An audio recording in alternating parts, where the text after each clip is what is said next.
So, Sahm, tell me, I mentioned how we're being raised Roman Catholic. I learned a little bit about Crusades and stuff, but what's your perspective? What's your history with this history? Okay, so my background, I'm half Iranian, half Canadian. So I grew up in Canada, raised around sort of, the Western cultural milieu. My mom's Canadian, so I'm part of it too. But I also had that other side influencing me. So great little story about the Crusades. I was maybe 8 years old, and what did I want to be for Halloween?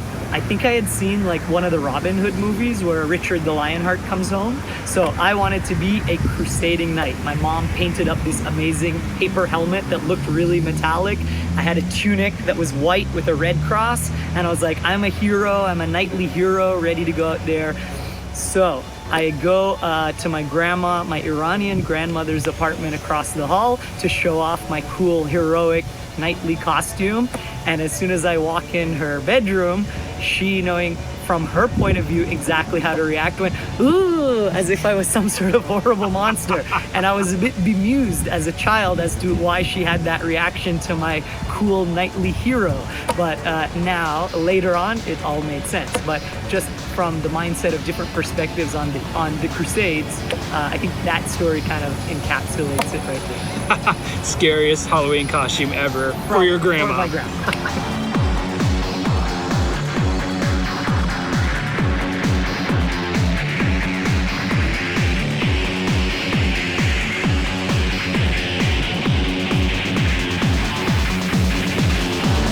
Welcome to a quick little debrief here on what does that piece do. This is Joe, and this is Sahm. Buddy Sahm here. We started playing a few games recently, and one we picked up on today specifically was Kingdom of Heaven. We were playing something else recently. We were playing Fire and Stone. Yeah, we played Fire and Stone, which I had a small hand in consulting on the design, so teeny little bit of input, and it was nice to see some of the things that I had mentioned be implemented, not necessarily the way I said, but it was cool. Yeah, that was an awesome game. I had a really tough time in that one. So, as the Ottoman attackers trying to siege Vienna, turns out I'm not good at that. You came pretty close. Close to certain points, but that was a fun one. That was a fun tight little one. But then we got talking about Kingdom of Heaven. And different era, but Muslim versus Christians. Yeah, you seemed really eager to play it and mentioned that, I've been waiting to table this one. So yeah, I recently got my hands on it. I got a second-hand copy up from the States. Cost a pretty penny to get up here. It's been out of print for a while. By the way, this game, Kingdom of Heaven, it's by MMP. We'll call it like 2012 or something.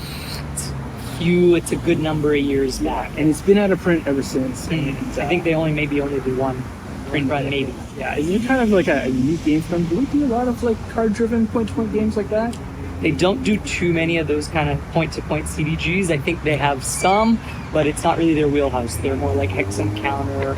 They have a few of the really big series like OCS, SCS. That's kind of their bag usually. Yeah, that's their wheelhouse. So this one's kind of unique and weird, but I was really drawn to it years ago when I saw, well, first of all, it's on the Crusades, which, growing up raised as a Roman Catholic boy, I kind of read about some of this stuff in high school. It's interesting. I dive a bit deeper into it. And I haven't thought about much about the Crusades for years until I started looking at history games like this. This game looked really neat. Like you said, too, the art on it was really cool. Great. That's a good draw to it. And right? one thing I love is that the card art, I find in a lot of the sort of medieval themed games, the art trends really sort of Western, so you get a lot of things from like manuscripts and sort of Renaissance paintings, things like that.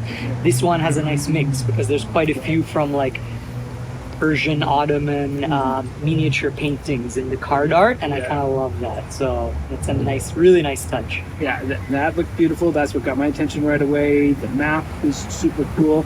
The map, we realized, has got a lot of dead space on it. And one thing, a little pesky thing for me, is that it didn't have spaces for your army boxes. If you got big armies, and you can use just a little chip for Army A and Army B, which are even provided in the game. Yeah, you've got the chips, but you don't have the boxes. So from experience, it tends to you only have one or maybe two big armies, and so you can kind of say this is the big army. Usually it's sort of manageable despite not having an actual zone. but the art and the space on, like the texture of the map, is all really cool. A lot of cities on there, so kind of hard to pick them out at first. But there's a whole legend, and there's like an A, B, C, 1, 2, 3. Maybe different provinces could have used a little maybe color shading so that you can right at a glance see like, okay, this is the Jerusalem zone, this is the Kingdom of Lesser Armenia or whatever. But I think it doesn't get too in the way. Yeah, it didn't really stop us. We knew what we were doing. We think we know what we were doing. I think because you were so good with the rules that you had some experience with it We already. probably fumbled a couple things, but I think more or less we played it at very close to the win. Yeah, and so we did. So talk about the game itself. We did the first scenario, and there's a bunch of, was it 10 scenarios? Something like that. It was like A through J, maybe I is in the place. Something like 9 or 10 scenarios. There's quite a few. This one's just 3 turns, 7 cards each with other cards that could be drawn, and that took about 4 or 5 hours, I think. Again, first full time for me and a re-acquaintance for you. Yeah. I was playing the Christians, trying to set out from Constantinople and start to conquer. So it's about me trying to go conquer spaces, feed your cities.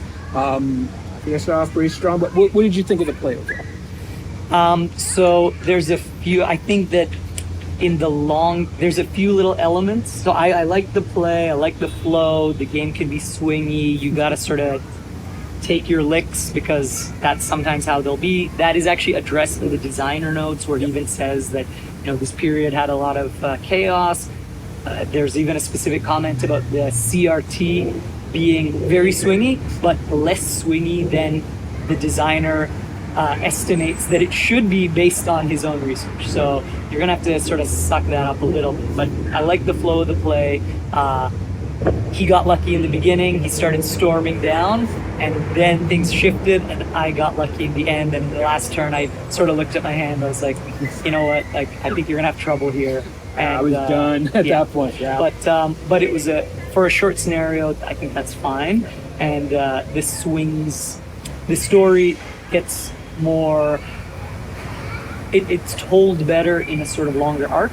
So there was as one mechanic that I want to point out that actually never came up in our play because I didn't really need to use it, but it's a very important tool in the longer scenarios. There's something called shadowing, which is a big part of what the Middle Eastern armies did during the period to defend against the on the battlefield generally superior crusaders, where you avoid battle, so you get attacked, you roll to avoid battle. If you make the roll, you actually can kind of cling to the enemy and cause them further attrition losses. And as you learned, attrition was the real enemy. Yeah, that's true. So yeah, there's a few rules we didn't have to touch, like diplomacy. The shadowing is really interesting. I remember reading that in the rulebook going, oh wow, that's awesome. But I was reading it over the past few days. I completely forgot about it today because there's a lot to absorb in that first scenario.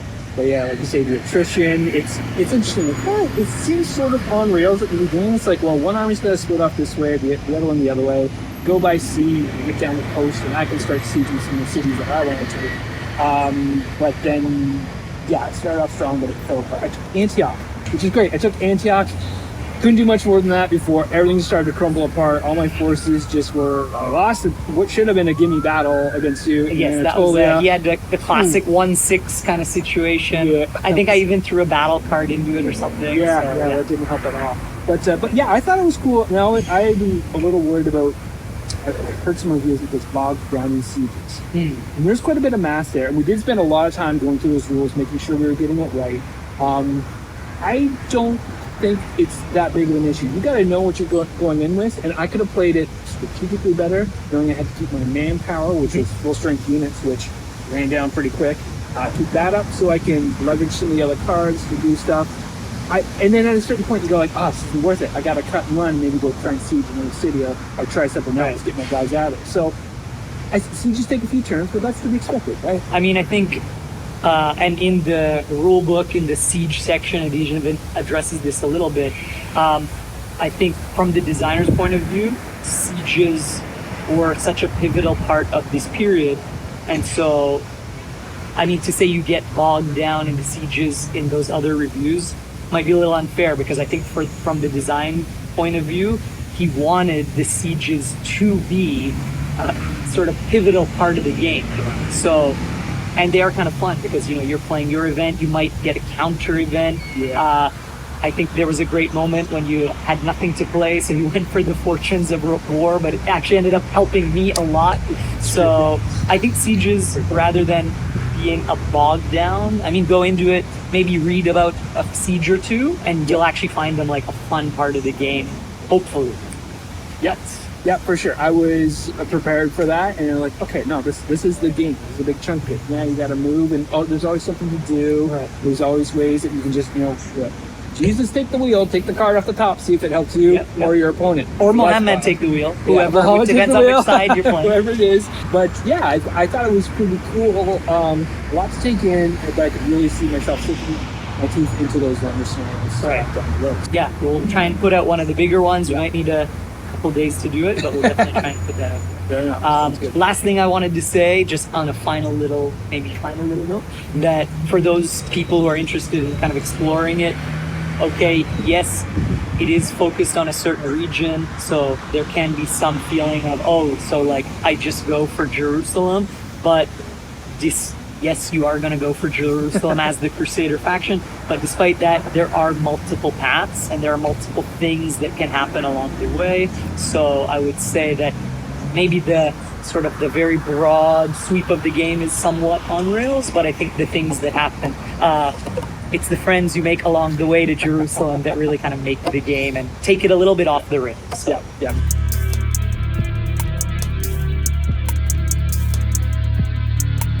Good point. And if I would have read by the way, there's tons of great detail in the scenario book itself. The scenario book's really well done. Then you got, okay, here's the setup, here's how you're going to win everything. If I would have read the aftermath, maybe I would have played a little bit more on rails. Like, reading it after the fact, I'm like, oh, maybe I should have gone this way rather than that. But I had some cards, I had a strategy I thought in my head, but it didn't pay off. So to be clear, I did not win. I was supposed to get like 12 or 13 victory points. 12. I got up to like 7. You chiseled me back to... No, at one point you were like really close to the 8. You were riding 8 for a while, but it was sort of a few pivotal things happened after that was going to be hard to come back. I took Antioch for 5 points, and then you took it back. I retook it. So timing's really key here too. I think it's like, when are you going to take over a city so that there's not enough time for the opponent to get back? Right, and also sort of,